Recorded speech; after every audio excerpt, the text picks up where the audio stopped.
भाई अब आगे क्या वही होगा जो बैल ने बताया? हाँ भाई, होना तो वही चाहिए। तभी अचानक व्यापारी का बैल हाथी की तरफ लड़ने को दौड़ा।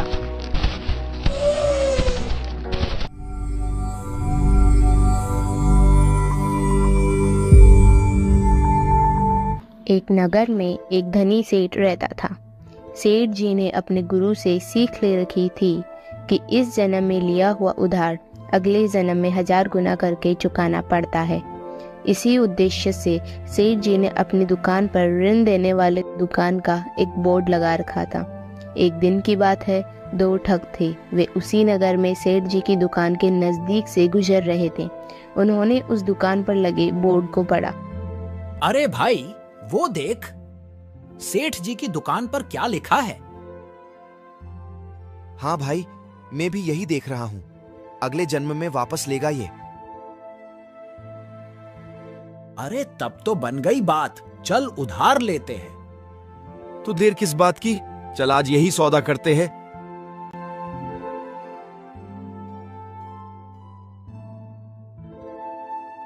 सेठ जी, क्या हमें भी ऋण मिल सकता है? क्यों नहीं भाई, आपको भी मिल जाएगा। बोलो कितने पैसे चाहिए तुम्हें? ज्यादा नहीं सेठ जी, हमें तो बस 200 रुपए ही चाहिए थे।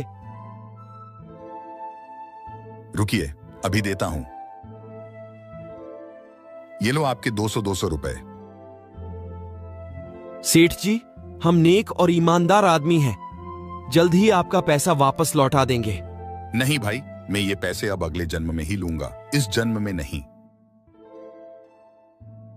नहीं नहीं सेठ जी, हमारी ईमानदारी के चर्चे काफी दूर दूर तक है। हम किसी के पैसे नहीं मारते। देखो भाई, अगर इसी जन्म में देना है तो मैं पैसे नहीं देता, वापस कर दो मुझे। तो ठीक है सेठ जी, फिर अगले जन्म में ही ले लेना आप अपने पैसे। दोनों सेठ जी से 200 रुपए लेकर अपने गांव की ओर चल पड़े। भाई, आज तो भाग्य उदय हो गए। बिना किसी लफड़े के महीने भर की भरपाई हो गई। हाँ भाई, मजा आ गया।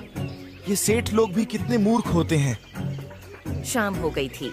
दोनों ने एक तेली के घर के पास रुककर पानी पीना चाहा, लेकिन वहाँ उन्होंने देखा कि तेली के 2 बैल आपस में कुछ बातें कर रहे हैं। भाई, तेरा अब इस अपने तेली से कितना लेन देन बाकी रह गया है? भाई, मेरा तो अब कुछ ही देर का हिसाब बचा है। अभी कुछ देर बाद मेरा होते ही मैं यहीं मर जाऊंगा। भाई, मैंने इससे पिछले जन्म में 3 रुपए उधार लिए थे और मुझे आज यहाँ 3 साल हो गए। और भाई, तेरा क्या हिसाब बचता है इसमें? भाई, मेरे में तो अभी बड़ा हिसाब बाकी है। अभी भी पूरे 200 रुपए बाकी है, लेकिन कल ही चुका दूंगा। कल सुबह एक व्यापारी आएगा जो मुझे इससे 200 रुपयों में ले जाएगा, लेकिन वह व्यापारी मेरे में से 1000 रुपए मांगता है, जिसे मैं कल एक हाथी को हराकर उसे 1200 रुपयों का इनाम दिलाकर चुकाऊंगा। फिर भाई मैं भी मर जाऊंगा। ये 1200 पिछले जन्म में लिए 20 रुपयों का फल है। उस जन्म में चुका नहीं पाया तो आज ऐसे चुका रहा हूं। दोनों ठग चौंक गए कि बैल कैसे बोल सकते हैं। ऐ भाई, ये क्या देख रहे हैं? बैल भी बोल सकते हैं। सही कहा भाई, मैंने भी आज ही देखा है।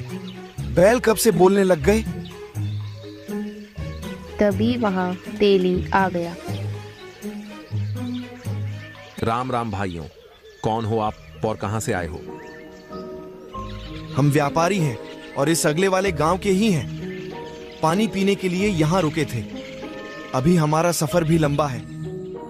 चलो भाई, अब चलते हैं। नहीं भाई, अब शाम हो गई है। गांव पहुंचने में आपको काफी देर हो जाएगी। कल सुबह चले जाना। आ जाओ, खाना खा लो।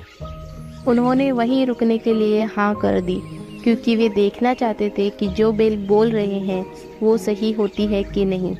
ठीक कुछ देर बाद जो बैल कोल्हू में चल रहा था वो अचानक मर गया दोनों ठग बहुत चौंक गए कि बेल ने जो बताई थी वो बिल्कुल सही हुई। दोनों बहुत चिंतित थे। उधर तेली भी बहुत अचंभित था कि बिना किसी बीमारी के बेल कैसे मर सकते हैं।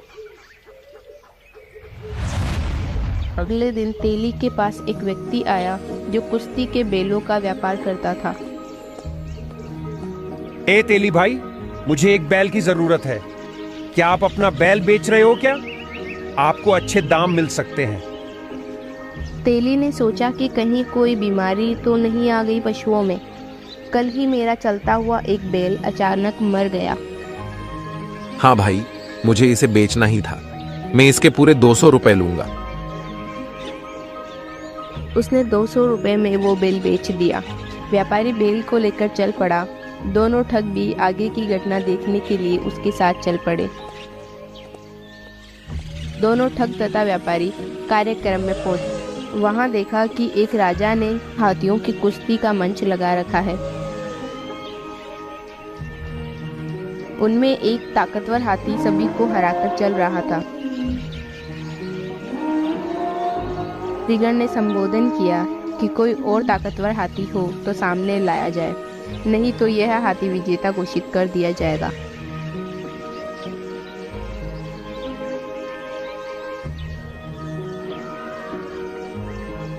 भाई, अब आगे क्या वही होगा जो बैल ने बताया? हाँ भाई, होना तो वही चाहिए।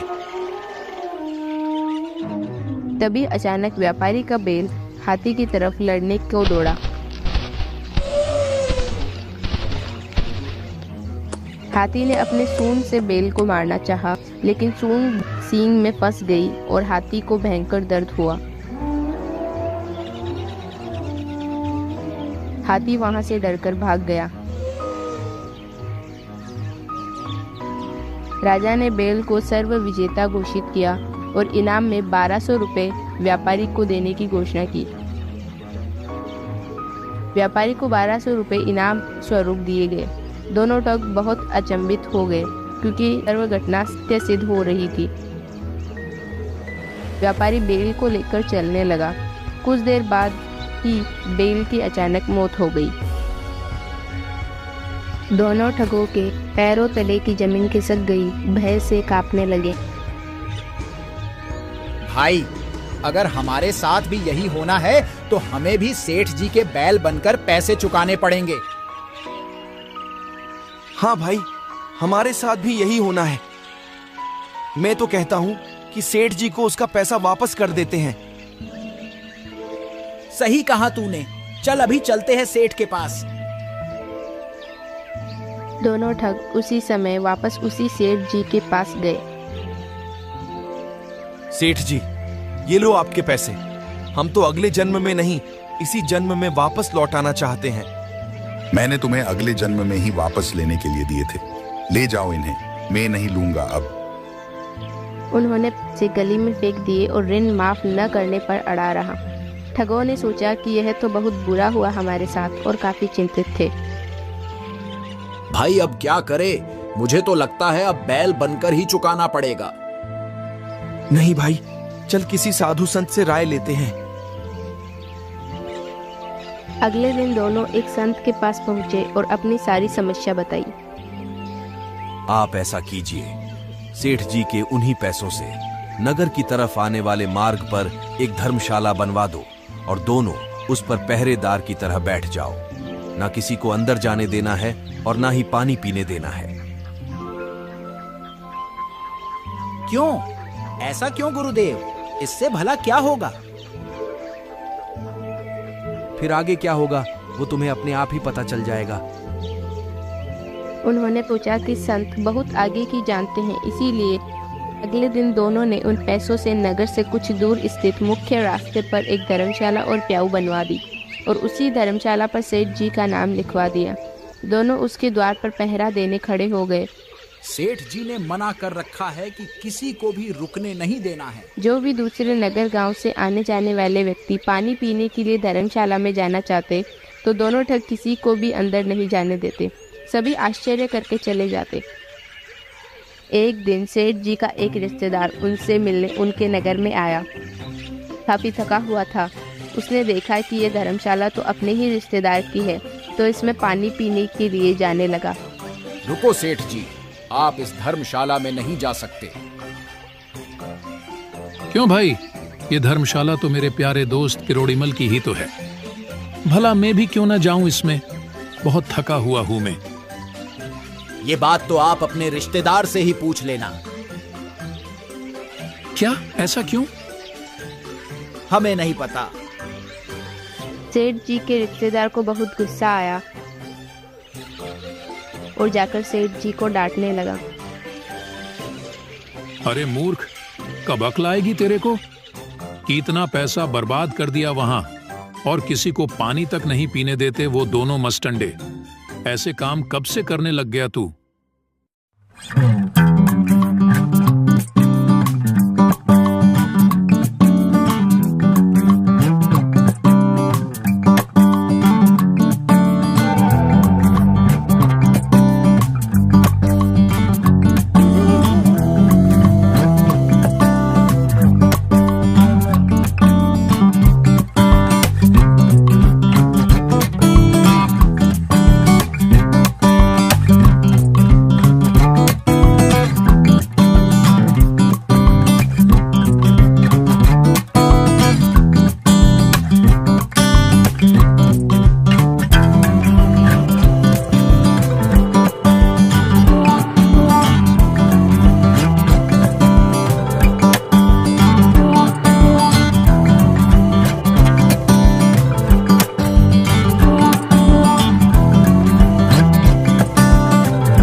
हाँ सेठ जी, अब संभालो आप अपनी प्याऊ और धर्मशाला।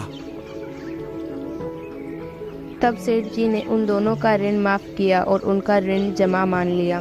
दोनों ठगों ने ठगी जैसे अपराध छोड़कर संतों से सीख ली और मजदूरी करके अपना जीवन यापन किया। ये 2D एनिमेशन संत रामपाल जी महाराज के सत्संग प्रवचनों का अंश मात्र है। संपूर्ण आध्यात्मिक ज्ञान प्राप्त करने के लिए अवश्य सुनिए संत रामपाल जी महाराज जी के मंगल प्रवचन। आप संत रामपाल जी महाराज जी के मंगल प्रवचन संत रामपाल जी महाराज एप्लीकेशन पर भी सुन सकते हैं तथा उनके द्वारा लिखी पुस्तकें भी डाउनलोड कर सकते हैं।